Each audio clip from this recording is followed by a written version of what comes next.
Hello Backroaders, this is Billy here. I want to let you all know that starting June 1st, which today happens to be June 1st, that the video, the filming that we do for our Burger Bowl competition through the remainder of the season that we're doing this for is going to be done differently. Instead of doing a video each week on the Burger Bowl places, or the places that we visit for the Burger Bowl competition, because each month we visit a number of different places, and out of the places we visit for that particular month, one will come out of there as a contender to be able to move on to the finals. So we had been doing a video each week of that place, and it wasn't very detailed as far as the place that we would visit and the atmosphere and things like that. So what we're going to do is, and it didn't create a very lengthy video, it was just only a couple of minutes long. So to make it more entertaining and to make it a little more in-depth, to spend some quality, more personable time at each location that we visit, we're going to take and we're going to do each video portion a little more in-depth, a little more personable, and to allow you to experience as much as possible the atmosphere and the location that we're visiting at that particular time. And we're going to take all of those for that one given month, and we're going to combine those into one video, which will be at the end of that month. And then at the same time, we'll also let you know which one of those places emerges as contender for that month. It also is going to allow us to do other things, other activities that we can video during the week. So to help provide a variety of things, and we're not just focused on one standard thing. And so we will be doing a number of different activities, different things during the week.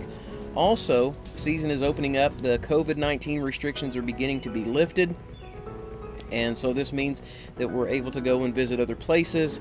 The segment that we had been doing about the towns about Table Rock Lake kind of was halted temporarily because of the COVID. So many places were shut down.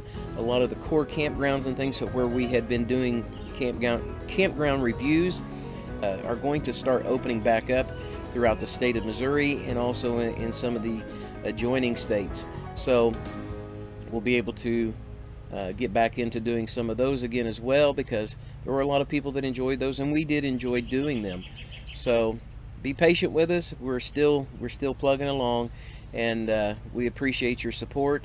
And if you haven't already become a subscriber, please do so. Go ahead and hit that subscribe button.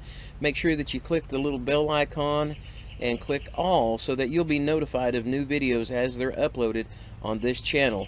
So again, guys, let's get on with what the rest of this video is about, and we'll be seeing you very soon. Y'all take care, stay safe, God bless you, and know that Natalie and I love y'all very much. See ya.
Are you ready?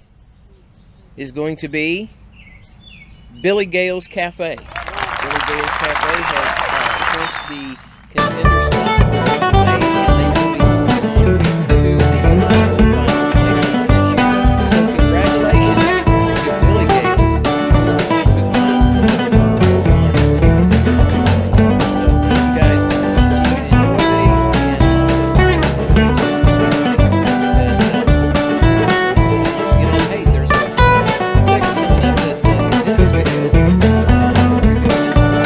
something that a friend of mine has been working on for me, and so we'll take a look at that. So let's move on into that segment now.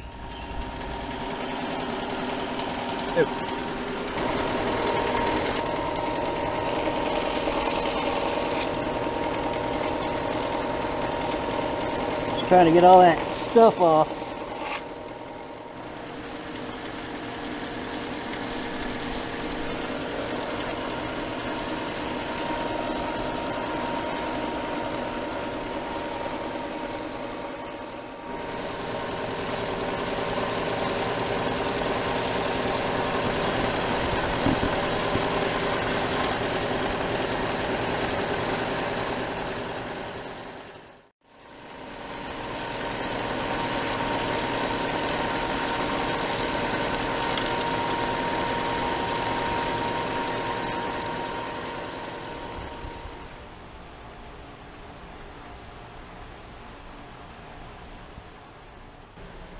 Okay guys, I'm here with a friend of mine, Mike Davis, and he's been working on a project for me for a little while now, and he told me that it'd be a timely process, which is totally cool. And he's relatively new at knife forging. He loves building knives, he loves creating blade work, I guess is what you would say. But so he allowed me to collaborate with him to design a blade for kind of an all-around purpose knife for me that I wanted to be able to fillet fish, to be able to skin out game, and to debone with. So kind of a good all-around knife, and so he's been working on that for me, and we'll look at that. And I'm really getting excited about being able to use it. So it's this one here, and you said this one is done with what kind of steel? 1095. Okay. And then the handle you said is mesquite, right? Yes, it's black mesquite from out of Texas. Black mesquite out of Texas. So, but anyways, you can tell by the design of the knife that it doesn't exactly look just like a fillet knife, nor does it look just like a skinning knife. So the purpose of it, again, is for kind of an all-around field knife, so I can use it in the water, or on the water and in the woods. So, and then I'm really excited about that to be finished. And then you want to show us a couple of your other projects, some recent projects that he's been working on. You're making one for your brother who is in the Marine Corps right now. Yeah, this is a very large and very hefty Tonto blade. Something that I know he is going to be able to use and hopefully not totally destroy. He wanted something that's going to withstand his, his missions, the use while he's out in the field. So anyway, I made the blade just a little bit wider than a normal Tonto blade. Usually about 1.5 inches, what you'll see on your the K-bar series. This here is 1.5 inches, and in the handle, it is a mixture of G10 and rubber. It's layered G10 and rubber layers, so it'll have plenty of shock absorbance for the chopping that is going to that he's going to be doing with it. Cool. And then what's this on the end down here? What is that? It is a bottle opener. Hey. And it will also serve as another tool. I got it rounded off inside here, where you can put your paracord in, and if you had to attach it to something, it'll slide in or attach. And it's so he's gonna be able to use this for field work and things like that. Correct. Whether it's whatever it is he's doing, he's gonna be able to use it out in the field. But then he's also gonna be able to open a nice cold bottle of refreshment. So there you go. Now on this blade, is it going to stay a straight edge, or is it going to stay like that? No, I'm going to have serrades probably about to here, and it's going to kind of angle back, and it's more into like a saw, kind of a saw serrade or saw blade, I guess you want to call it. Okay. And then on top of here, you already see the notches I have in here. It's going to be more of a grip. I see. So when you hold the knife up here, he's going to be able to have a solid so it'll grip, keep it from slipping. sliding. Gotcha. That's great. And then what you really don't see these hand guards, it's already cut into the handle. Mm-hmm. The knife's still in its early stages. I still have lots of grinding to do, clean up the fuller line and all that. Now this other one down here, I think you said that one you're going to be using. You made that for yourself for hog hunting. Is that right? Yeah, that's what it initially was designed for or built for in the very, very beginning. It's one of my first knives I've made. Time ran out before I was able to finish it to go hog hunting, so I had to take something different. But you're going to be able to use it for future hunts when you go down. And him and some of his relatives down in Texas, right? Yes. Now they don't hog hunt like many of us have hog hunted before. Right. They use dogs and blades, knives, and that's it. So that's it. So that's interesting. I would love to be able to. Hey, that'd be awesome to be able to go along sometime and video that. That would be cool. Oh yes. That would be cool. Maybe we should just call this M.A.D blade. Call it M.A.D blade? The M.A.D blade. The M.A.D blade, okay. There you so go. That's cool. All right. And the sheath I made with it. Now you said the sheath you made out of some old leather that belonged to your grandpa, right? Yes. Now that knife there is for your son Eli, right? It is. And I made this one at the same time I was making that one. So this really would be knife number 2. Okay.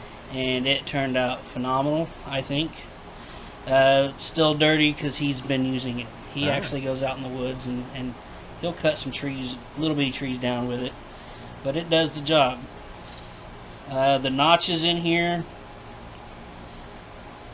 probably the best accident I've ever done. It turned out really good. Okay.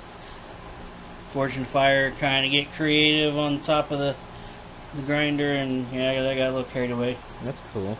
Now this other blade that you've got down here, this one, now you said that one was by a request. Somebody, a good friend of my wife's requested this, and he wanted it to look homemade, so which is why I left some of the grooves right here in the back. Okay. That way it wouldn't really affect his skinning, because these are hunting and skinning knives is what these are. Okay. So as far as the handle, that knife as well, Brazilian cherry wood, hardwood. Awesome.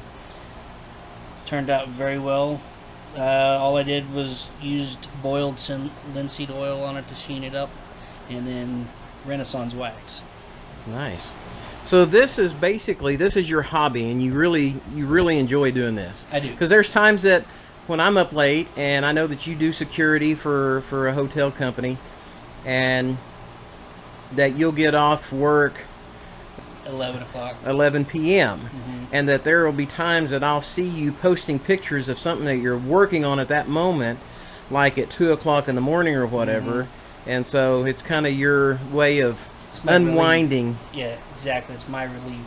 Your relief. Yeah. So to unwind after work, and it's something that you enjoy. So if you guys would like to see Mike make some more knives, maybe make another one like the one I'm having him make, but maybe make it a little bit different, because he's kind of digging the design that we came up with for that. And he's actually he let me know that he actually ordered some different steel, that he's thinking about making one just like it for himself. So and if you guys would like to see some more of Mike's work and actually be able to come over and see him do some forging, because he hand forges them, and to see some of that, be sure and like this video and mention it in the comments. So we would definitely like to, or I would definitely like to see some more work done by him.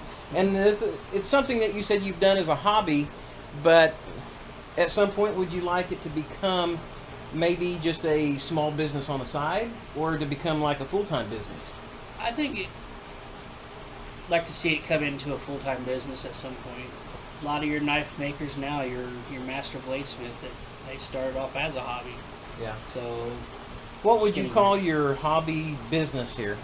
What would be the name of it? If you had to come up with a name right now on the spot, what would you call it? Kind of like the M.A.D blades. The M.A.D blades? Okay, so Davis's M.A.D blades, maybe? Something like that?